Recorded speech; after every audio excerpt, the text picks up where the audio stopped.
Welcome everyone to the Amped to 11 podcast. I am flying solo today because the internet gods are not working and Rebecca is unable to join us. So instead of you listening to a staticky Rebecca, I am honored to introduce our amazing guest today. I'm going to do the honor of giving her a brief bio before we dig in, but Merissa Sadler-Holder is a two-time recipient of ASU GSV's 2024-2025 Leading Women in AI. She has 13 years of classroom experience. She's a nationally recognized educator and innovator. She led work at La Cañada Unified School District. She's taught a variety of subjects. She's been a teacher leader. She has her master's in e-learning. She's really being on the front lines of transforming what teaching can look like, especially when powered by AI and led by amazing coaching and leadership, like what Merissa brings to the table. Most importantly, she's recently founded Teaching with Machines. It's a platform and a consulting agency. She supports forward-thinking educators. She's supporting school districts to harness AI to enhance instruction and student empowerment. Marissa's working with public and private institutions around the country, including right in California, the Orange County Department of Ed, on their AI initiatives and AI integration.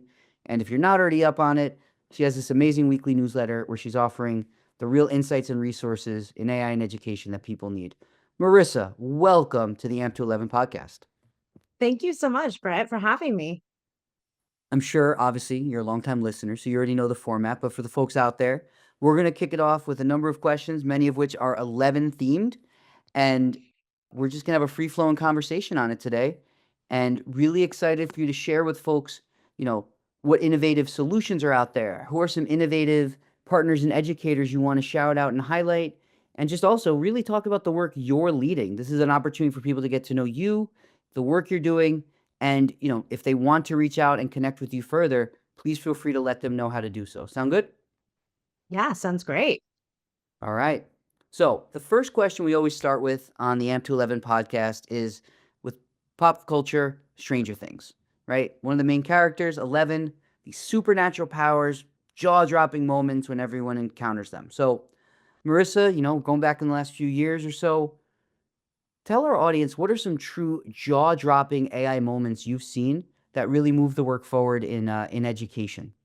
Well, and this is going to sound so ridiculously simplistic, but for me, it was that kind of jaw-dropping moment that I think most educators experience. And it was simply just rewriting an email. And the reason why I say this is because we have this kind of, I like to say, two light bulbs.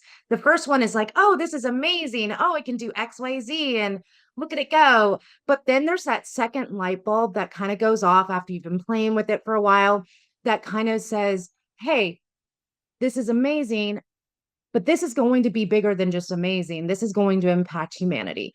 And of course, impact education. And for me, as simple as rewriting an angry email from a parent and kind of responding to them. And I'll give you a little bit of background. I got it was around this time of year. So like May, right? Final stress, ready for the finish line. And I got this angry email from a parent, and I quickly ran to my classroom bestie, my teacher bestie, and I said, "Would you see this email?" And I'm having a miniature meltdown or whatever. And she says, "I don't think you should respond to that email right now. I think you should wait. You're really emotional." And she said, "But I think you should write what you want to say back to this person.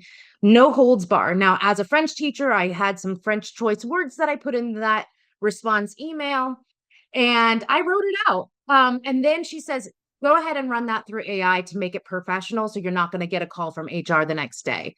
And it took kind of that same I'm not going to take this, but here's a solution. And then at the same time, professionalized it, made it so I didn't get a call from HR, but I still got my point across and it was done. And then a couple things happened there. It was like, okay, that would have taken me hours, not just to calm down, but taken me hours to kind of draft that carefully worded email to capture what I wanted to capture. But then also that emotional ease of having a tool kind of take what I needed from it, but then turned it in quickly into something that I can send was twofold for me. And then I thought, oh my gosh, how is this going to impact education at that point? Because I understand it for me what's it going to do for my students? And I think that is where I kind of said, okay, as simple as an email, that's where I have my second light bulb. This is going to be huge. I'm so curious, right? You've had this very, you had this personal moment. You immediately not only learned how to utilize it for yourself in that moment, but now you're helping educators, around the country really think through those, how to go from, a place of emotion and now to move it towards how can I utilize this tool to help me, be a better communicator, any of the aspects. What are some either jaw-dropping moments you're seeing when you're helping teachers right now out in the field? Or what are some things that you're seeing from them where they're like, when you teach them this now, they are like, oh my gosh. I know we had a moment with a teacher who said, basically started crying and said, I feel like I just got my whole, you know, nights and weekends back planning doc. So yeah, what are some moments that you stood out to you? For that, it was, I would say, when teachers realize that they can create quickly. And I think that's always been kind of the issue for a lot of teachers, is that we have this creative capacity. It's part of our craft, it's part of our profession, but we just simply don't have the time or bandwidth to do it. And so having something like AI that can actually do that and help you kind of enable you to create. I think that's what I would see with coaching sessions. For example, they would create something and they'd be like, "Okay, just save 5 minutes." I think at that point, I like to take the conversation with them and say, now we have all this free time. What would you want to do next? Where can we go in your craft and creativity, in your expertise? Can we take it to the next level? And something that you haven't been able to do because you didn't have AI on your side. And I think that's my favorite when I see the teachers get excited about, yeah, it's great about replicating and doing the things that we already do, but being able to do something they couldn't do before without it, that's where it is pretty incredible to see. And it requires someone like yourself, or hopefully a leader at their school, to be able to do what you just said, which is people, as you know, as you in your dozen plus years of education experience, people aren't typically asking you that. Like, they're not asking you, what do you want to do or what would you like to do at this time, because it's typically there's so many things you have to do with your time that you don't usually have that grace of free time. So, what are educators saying they want to do? Like, where do they want to go deeper when you give them that privilege? I think a lot of times they want to maybe enhance their assessments. Maybe they want to do something that they haven't done before. A lot of times they'll think of new projects. Of course, creating those projects, you have your rubric, whatever is student facing, you have the outcomes that you have to list for your students and what that would look, and then timelines and all of that could be done relatively quickly. But I think the spirit of being okay with just trying is probably the best thing that teachers can take away from all of this. Is let it be that messy process. We want students to be messy with their process of learning. We can be the same with our own. It's okay to tell your students, hey, I'm trying something out new. I would love your feedback. Here's something exciting that you could be doing. And they'll do, we've had, TikTok, projects, something that's super relevant to students, something that captures their own interest. And I found that a lot of teachers are kind of able to make that connection quickly for their students of, like, so for example, I taught French. Well, there's not a lot of kids who are maybe passionate about French and they don't understand why we have to learn it. But using AI and leveraging it and bringing it together based off of student interests, suddenly French is now relevant. Suddenly learning French is relevant. And it's a heck of a lot easier having somebody kind of help connect those dots with you than you always having to be, big wisdom, the one that has to know everything. Yes, I think that's a really relevant case. My mom was a foreign language teacher for many years, and some of the assignments she would do, like you said, getting students to see the real world connection after a couple use cases was, I think, always a big challenge. But like you said, if you can Yeah. connect passion with, learning, you're going to have a much easier time as the teacher, and the kids are going to be more engaged. So that's a great example. You just brought up something. You've talked about the power of AI. So something we like to ask our guests is, especially someone like you who's using it in all these different use cases with all these different, educators and leaders, what's a what's something you're still like, wow, I can't believe right now AI can't do that or doesn't really help support X. when it comes to, especially educators and AI or even your personal life? I was just thinking about this today. Why can't AI on a greater scale help change mindset? Because it is one of those things where it's like the person has to be willing to have that. The person has to be willing to change mindset, to help change that mindset. And that is one thing that is uniquely human that is with our own agency to do. And I feel like it is so imperative that we start changing our mindset about everything, and it's going to lead to your amazing ethics questions at the end. But if we really kind of focus on what it is that we want our future to look like, I think mindset will have to change. I'm like, gosh, it would be so great if we could just change the mindset of a lot of people and really push education forward in a direction that will be beneficial. But we're not there yet, and I don't think I would ever want AI to be able to do that. Totally. I think helping, maybe helping. Okay. And then my core, I could say, it's not folding my laundry yet. So That probably is going to happen sooner than mindsets. I'm guarantee that. We're going to have tools that can do that before we can change human mindset. But well done. You mentioned, right? There's so many, right? Mindset to get people to realize AI is a tool. What are some of the tools that aren't 10 out of 10 on the charts, but like what are some AI tools that you're seeing educators utilizing that are 11 and 10, like 11 out of 10? This just getting things done in a way that, again, allows them their creativity to shine, makes them more productive, so they can reinvest in the things that they don't usually as educators. What are some tools you think right now people need to know about in the AI and education space? I would say whether you are a ChatGPT fan, a Gemini fan, a Claude fan, any of the major LLMs, I think that is for sure.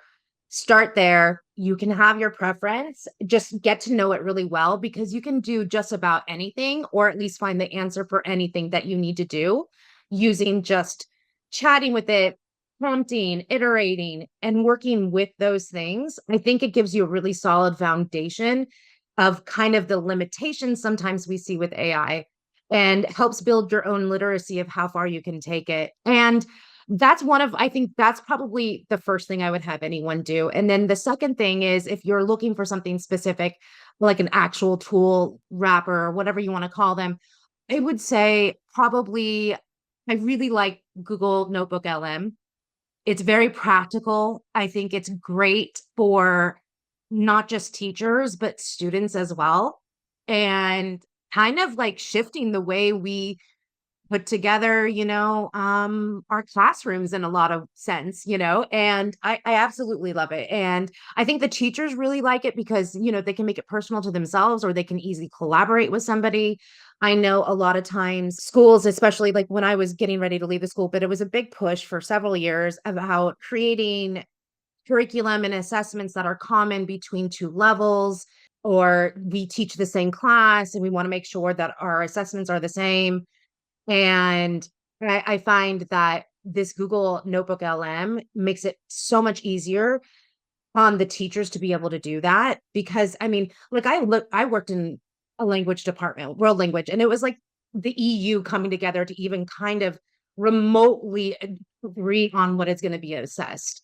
And it took us hours to come up with 5 questions, well, that we would all agree upon. And now we have something that can kind of take all of our different, inputs and styles and put it into one place. And it kind of just takes from all of it. And now we're deciding, rather than creating these assessment questions and spending all those hours creating it, it's definitely a time saver there, but it's also very easy to share. Pre-AI, obviously, collaboration and common planning crucial to especially departments in education at schools.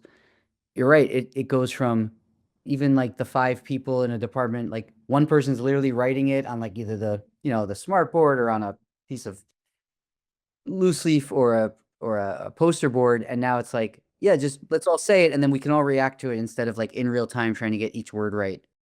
Just how different that is. So yeah, AI really brings that together.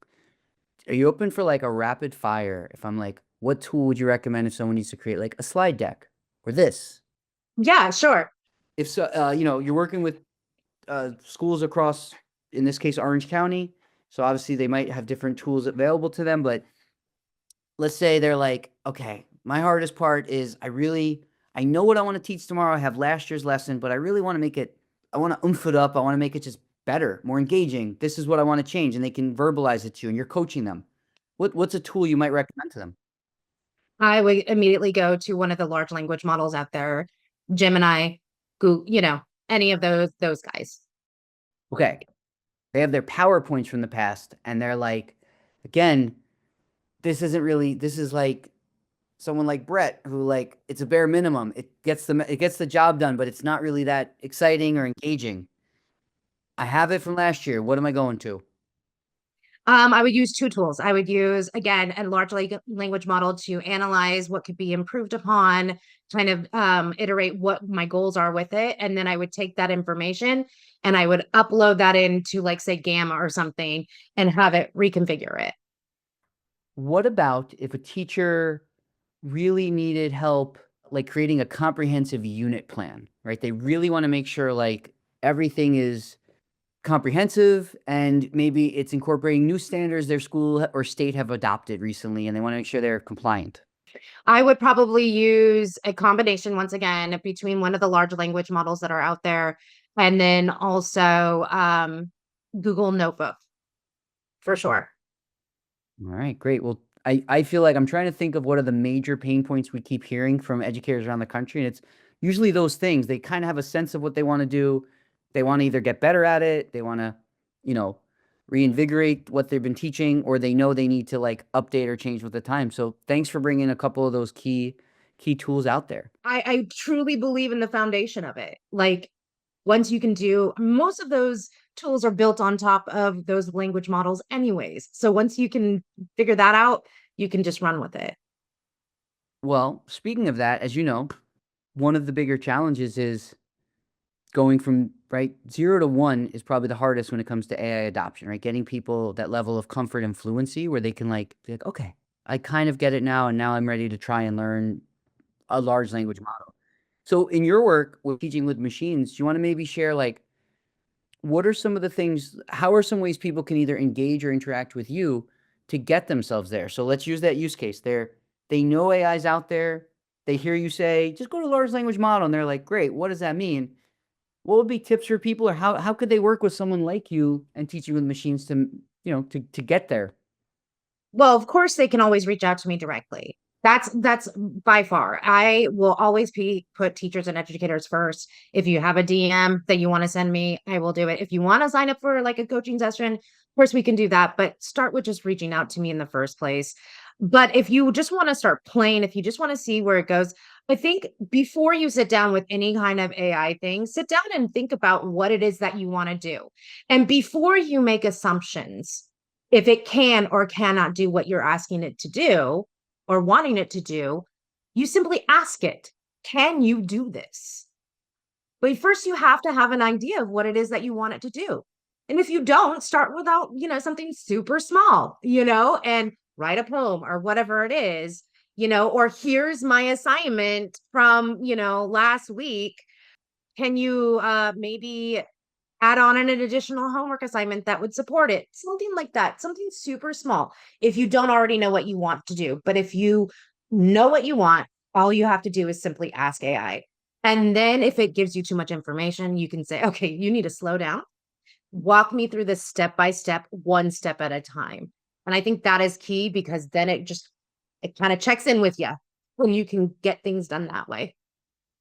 Yeah, I think you made some great points. So one for folks out there, again, reach directly out to Merissa. I know just from I can speak very highly of the work she's led at some of the schools we've been fortunate to collaborate on together, but also she's working with, entire schools or districts to integrate how to use AI strategically, lead professional developments. So if you're someone who's figuring out where to start and also how do you get other people like educators or your leadership team on board, this is a great starting point of try things, and then when you read some expert reinforcements or people to help move your mission and vision forward around AI, readiness, you have someone right here. All right, Marissa, we made up a game a couple guests ago, which I've actually truly enjoyed.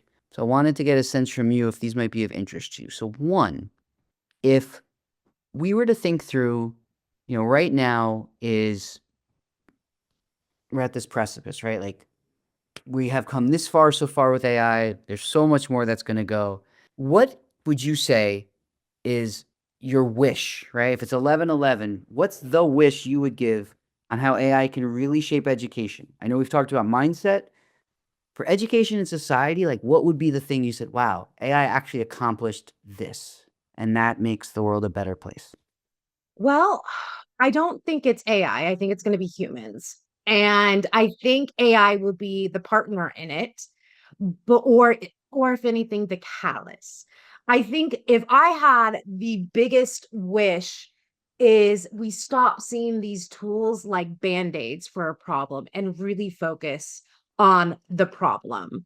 I think a lot of what we're seeing right now is again that mind shift that is required to kind of try to move forward. I would love for us to see education truly for what it was supposed to be, which is for learning, for the beauty of learning, for the growth, the personal growth, instead of a means to an end. Like I need to get the grades in order to go to the college or in order to, get that job.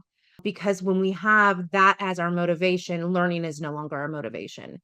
But as our system is currently set up, that would require a huge change in the mind shift of saying, hey, grades, while they're important, they're not that important. You know what I mean? What is important is that you are demonstrating your understanding. And it's really tough because I see a lot of like and just recently, Brett, I thought about posting this on LinkedIn today. It just I see a lot about kids are cheating, using AI. And then I see over here, teachers are cheating for using AI for feedback.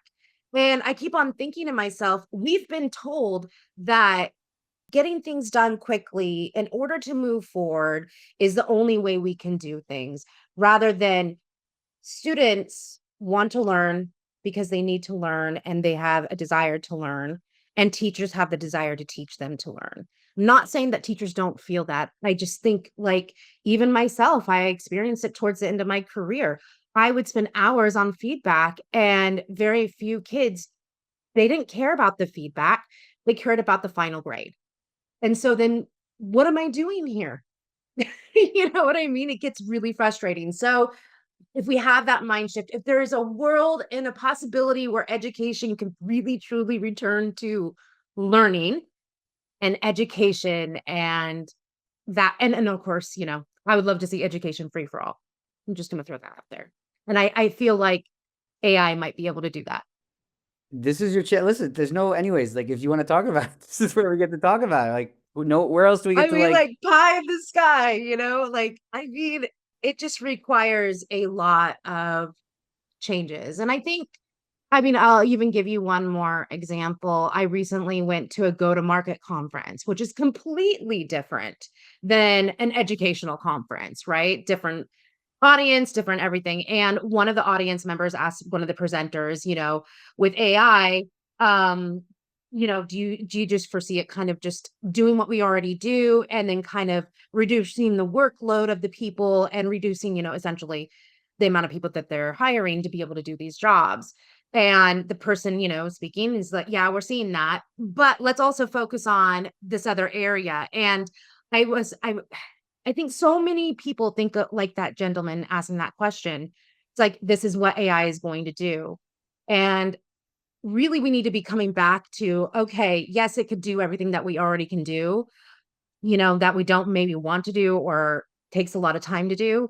But we really need to be focusing on that mind shift of what can we do next? How can we go even further as humanity? How can we take this company further? How can we take our students further? Those kind of things that I'm hoping that 111 wish or 1111 wish will be is really focusing on what can we be doing and how do we get there? What kind of learning will that look like? you've got it out there in the world. Let's see who rallies around this message of hope from Merissa. So, many of the students that you served are probably now, and the ones that definitely the educators you're supporting now, right? You have 11-year-olds out there who will never know a world without AI. So, what's the message you want to give them about as they start to encounter it, engage with it, not just in education, but in their own life? Like, what would be some tips or guiding principles you want to make sure that, they learn from you now as they potentially are starting their AI journey in earnest?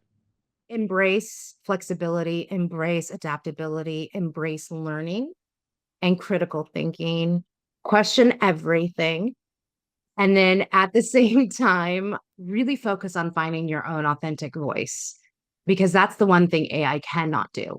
And I think in a world where we are seeing increasingly more and more AI produced items and products and all these things, people are hungry and wanting authenticity and they're wanting something real. And only you can provide your own authentic voice. And it's going to be the most powerful thing that you own.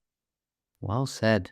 Yeah, I think that, as you said, the voice is crucial. Everything else can now be kind of reproduced except what, honestly what you think and believe. So hopefully assessments and education catches up to that.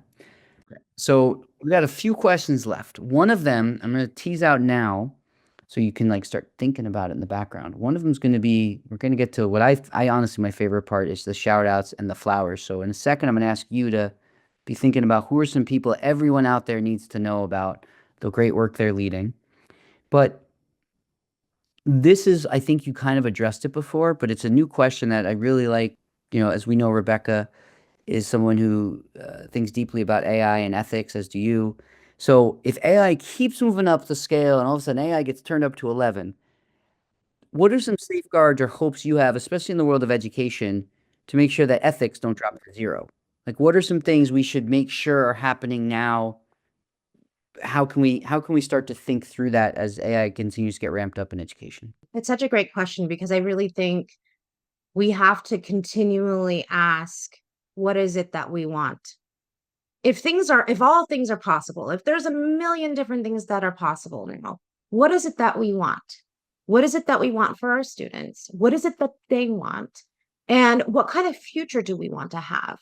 And I think keeping that in the center of every piece of approach to AI and integration to AI, we want to make sure we're using the tools that actually support what we want to see in the future.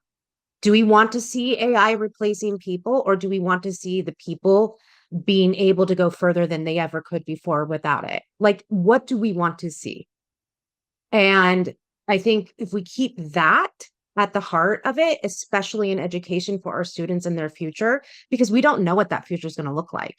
We don't even know what 5 years from now. And that's the scary part, right? We don't really know. And so, what we do know is what we want. We want to make sure that they're taken care of. Let's focus on those things. And when we do integrate AI, they better support those things. Absolutely, yeah. So it kind of sounds like we said before for people wanting to dig into AI. What do you actually want? What are your goals? And then how does AI supplement that, not the other way around? So I hope that's the direction we keep going. All right. This one also came from just a few podcasts ago. We started asking our guests, what's a question that you might have, again, for usually Rebecca and I, but in this case, that you might have for me that might be helpful for our audience to think through? I really liked your question about like, what is it that you really would like to see? Like, where do you, I don't know exactly the question it was, but it was like, where do you want, like, if you, oh, the wish question, like, what wish would you like to see? I mean, I'm just going to copy a bunch of your answers and weave them together. One mindset, definitely asking people to start with, let's all acknowledge that all our students are coming in from different places. And in the past, it was an impossibility if you had 150 students on your roster every day to personalize learning. But now you truly can, right? You can aggregate data so quickly and turn it into, as you said before, if you know clearly what you want, if you want every student to engage in, just using an example from you, a beginner level lesson in French, well, if you actually know all the different learning modalities, challenges, accelerations the students have, you can literally do that with some baseline data and actually have each student learn about French from an area of subject matter that they're more passionate about at the Lexile level they need with the modifications. Like that to me is, if that could happen alone where people recognize that's actually possible and it's maybe a little bit of front loading work, but then the rest of your journey as an educator with that group of students could be just so much more engaging and wonderful. I think that would probably be like right now in 2025, my biggest wish is that people recognize that we actually have that capability and it's not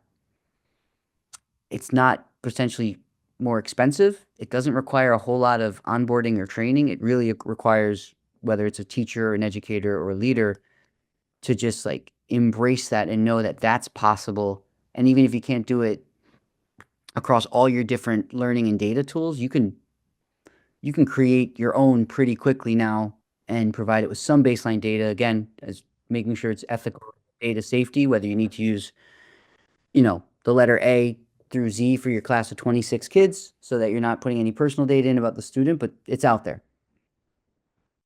I have a quick question, like a follow-up question with that, right? Because I remember seeing on TikTok, it was kind of like, tell me your unhinged teacher education opinion, right? And somebody wrote, I think differentiation is doing more harm than good. And I went down personally a rabbit hole on that because I thought here we are in education, being like, you can differentiate, you can personalize, you can do all these things. And but I really couldn't figure out, and this is my question to you, what would that look like in the class? If the hard part is differentiating, let's say for 35 students, right? Now we have this tool that can actually help us do that. What does it look like a traditional classroom? How would your time as an educator look like with your students in that classroom if we are differentiating to that extent? hmm Yeah, so I think, and I don't blame that person for having that philosophy. I think everything in education, if you make it, this is a good example. Data-driven instruction, right? Instructional cycles. I worked at so many schools where when we did it with fidelity, it was such a time-consuming process that by the end of it, people were just like, no, I don't want to do this anymore. And I completely got why, right? Just to do it well takes up all of your time, and then to differentiate instruction and be like, okay, we know which kids need this, this, and that. Now let's make questions that meet them where they are. And that's just like content, right? That's standards and content. Now, like, okay, now layer in this student, me and you got it different. Me and you did not meet the learning standards, but you have different needs in the classroom than I do. Now it's another level. It's like, it just keeps going down that rabbit hole. So I think it's exhausting to actually ask educators to authentically differentiate. And then when you do all that work, you have to do it again the next day or the next thing. And if they show progress, you have to use a different, assessment checkpoint. I think that's where I wouldn't be, I wouldn't blame a teacher, especially who's on the front lines, being like, no more differentiation. Everyone gets what they get. We all get the same test or standardized test at the end. So why are we doing this? It's because it's exhausting. But if you imagine if you actually had a system where by you inputting, all of the checks for understanding and all different types of assessments, and it actually gave you feedback like based on today's lesson, and you already know what your essential questions, outcomes, you have your great lesson plan, and you even know what your end of lesson assessment is. Great. Here's 35 different exit tickets, or here's 35 different ways to get them all hooked. You're not making that anymore. But if you're not collecting that data and then inputting it into something, that's where I would not blame a teacher for the way things have been, the high demands, especially on data-driven instruction differentiation. That's where I think it's a mindset, but it's only because people have been shown there is a pathway towards that with AI that you've just never been given access to. So that would be hopefully I can come up with a better answer to that if that teacher asked me that. I mean, But that it's would, it's fascinating though, right? Because what does it actually look like? What would your instruction look like? What would an hour in your class look like? You know what I mean?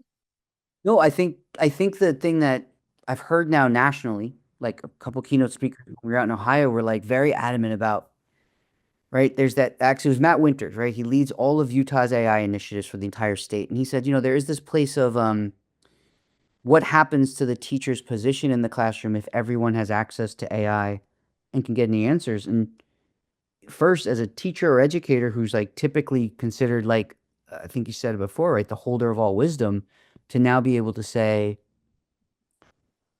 everyone has access to this. I'm really here to facilitate you towards like, how could you use this tool? I think of this more like an apprenticeship.